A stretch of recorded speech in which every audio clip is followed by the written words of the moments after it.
Prior to starting work on any equipment, please follow your company's lockout tagout procedures. Hello and thank you for checking out Farm Chem Service Department. In this presentation we'll go over the details and adjustments on the head end of a USC conveyor.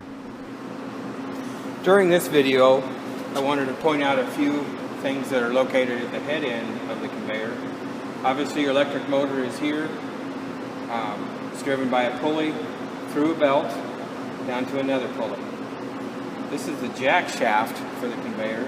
It runs through the conveyor between the belt. So the belt goes around it. It has nothing to do on the inside with driving the belt, but what it does is it gives a stable source for the bottom pulley for the motor and a gear for the chain to drive the main chain pulley that turns the shaft to turn the conveyor belt.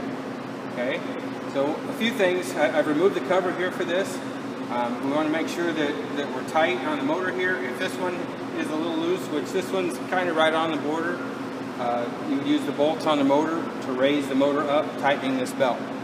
Okay. On the chain, you want a little bit of deflection, but not a lot. I would say that one is about perfect. There is a tightener here, located right here, that pushes on that bearing to push it back a little bit, and that's where your chain tightener comes in.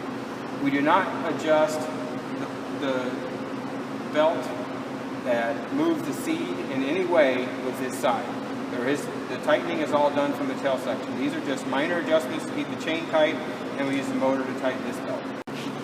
Now we've moved to the other side of the head section of the conveyor, and we talked on the other side about the motor mount bolts to tighten the belt on the other side. Of course, those are located right here. We simply loosen the top nut, run the bottom up, keeping the motor level to tighten that belt on the other side. We don't want it sitting at an angle. Try to keep it as level with this as possible.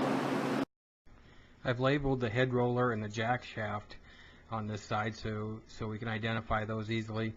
The bolt in the middle is what's used to move that head roller bearing forward or back to adjust the tracking on the head roller. If we look inside the cover, it's the same as at the bottom end when we tensioned that. We want to track that with minor adjustments so that we get that belt to be in the center of the top. It's not rubbing on either side. Make sure when we're all done that we put all the covers back on. We want to keep everything safe and secure and no one gets injured. Remember, if you have questions on this process, I'm always available. 1-800-247-1854. Thank you.